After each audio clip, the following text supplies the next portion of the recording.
Assalamualaikum. Welcome to my new video.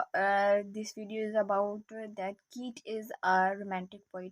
कीट जो है ना वो रोमांटिक पोइट कैसे था उसके बारे में है। तो वेलकम इन दिस वीडियो और काइंडली चैनल को सब्सक्राइब करिएगा और अगर आपको मेरी वीडियो पसंद आए तो वीडियो को लाइक ज़रूर कीजिएगा। मेरे चैनल इंग्लिश कोर्स को सब्सक्राइब करना मत भूलिएगा। तो वीडियो का आगाज़ करते हैं। वीडियो का आगाज़ करते हैं जो कि कीट्स के बारे में। कीट्स रोमांटिक पोइट कैसे था हमने इस वीडियो में ये डिस्कस करना है। कीट in many ways the most romantic of all romantic poets. जितने भी रोमांटिक पोइट्स हैं उनकी निस्बत कीट्स जो है ना वो सबसे ज़्यादा रोमांटिक पोइट समझा जाता है। Romantic poetry aims all the complete expressions of the individual as compared to the classical poetry. Classical poetry की निस्बत जो romantic poetry होती है, romantic poetry में एक इंसान के जितने भी एम्स होते हैं, जितने भी इंसान की फीलिंग्स होती हैं, वो सब डिस्कस की जाती है रोमांटिक पोइट्री में। Which aims all the expressions of social experience. और ये सोशल एक्सपीरियंस से जो क्लासिकल पोइट्री होती है वो सारी सोशल एक्सपीरियंस के बारे में होती है, और जो रोमांटिक पोइट्री होती है वो तमाम इंडिविजुअल के एक्सप्रेशंस के ऊपर होती है, जो उसके एम्स के एक्सप्रेशंस होते हैं। Other romantic poets have some political and social comment in their poetry. दूसरे जो रोमांटिक पोइट्स थे ना वो अपनी पोइट्री के अंदर सोशल और पॉलिटिकल कमेंट्स जो है ना वो ऐड करते थे। But the poetry of kids is not a vehicle of any prophecy, यानी इसके अंदर कोई मैसेज नहीं होता, कोई प्रोफेसी नहीं होती। It is poetry of its own sake. जो किड्स पोइट्री लिखता था वो सिर्फ पोइट्री के लिए ही लिखता था, यानी इसमें वो कोई मैसेज नहीं देता था, कोई कॉमेंट्स नहीं करता था।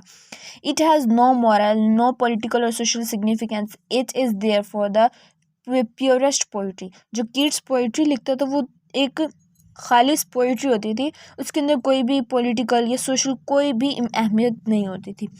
इसका एक पॉइंट है पोइट्री ऑफ स्केप, यानी जो किड्स की जो पोइट्री थी वो एक जो किड्स है ना वो एक एस्केपिस्ट था, यानी वो इंसान को रियलिटी से जो है ना इमेजिनेशन की तरफ ले जाता था, यानी परेशानियों से उनको हटा के उनके अंदर खुशियाँ ले आती थी उसकी poetry.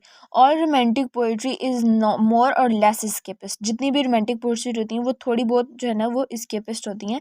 Romantic poetry present not the word of reality. जो रोमांटिक पोइट्री होती है ना वो रियलिटी की जो दुनिया है, रियलिटी है, वो नहीं दिखाती, but the word of dreams, पर वो ख्वाबों की दुनिया में ले जाती है। The romantic poetry seeks an escape from the hard realities of life in a world of romance and beauty.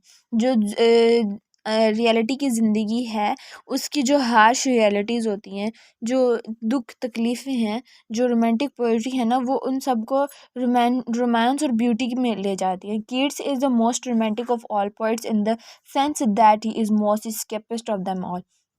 दूसरे रोमांटिक पोइट्स की निस्बत कीट्स जो है ना वो ज़्यादा रोमांटिक था। इसकी एक वजह ये भी थी क्योंकि कीट्स जो है ना बहुत ज़्यादा एस्केपिस्ट था, बहुत ज़्यादा एस्केपिज्म है इसकी पोइट्री में। He wants to fade far away, dissolve and quite forget the weariness, the fever and the free and the fret. यानी ये एक कोट है उसकी पोइट्री में से कि जो कीट्स है वो सारी परेशानियों को डिज़ोल्व कर देता है और जो है ना उस टेंशन से परे ले जाता है इंसान को। तो ये है। और नेक्स्ट पॉइंट है लव ऑफ द पास्ट, यानी हमारे माजी का जो पास्ट का जो लव है उसके बारे में। Like all romantic poets Keats seeks an escape in the past. दूसरे पोइट्स की निस्बत कीट्स भी जो है ना पास्ट पे ध्यान देता था। His imagination is catched by the ancient Greek as well as the glory of the splendor of the Middle Ages।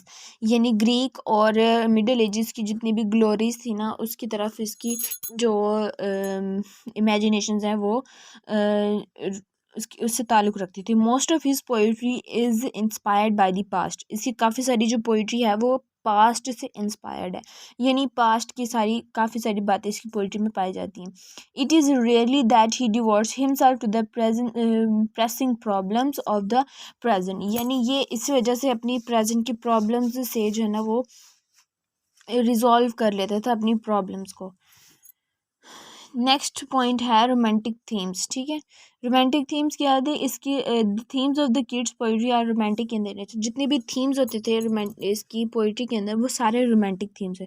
Most of his poetry is devoted to the quest of beauty, love, chivalry, adventure, pathos. ये जो है ना ये सारे themes होते थे इसकी kids की पोइट्री में।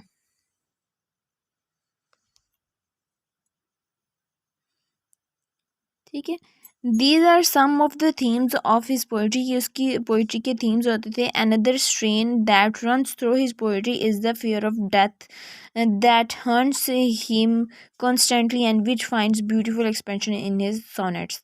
जो इसकी जो सोनेट्स हैं, पोइट्री है, उसके अंदर मौत का जो खौफ था ना वो भी होता था, जिसकी वजह से इसकी पोइट्री और भी ज़्यादा ब्यूटीफुल हो जाती थी। Love of nature, like all romantics, kids love nature and its varied charms.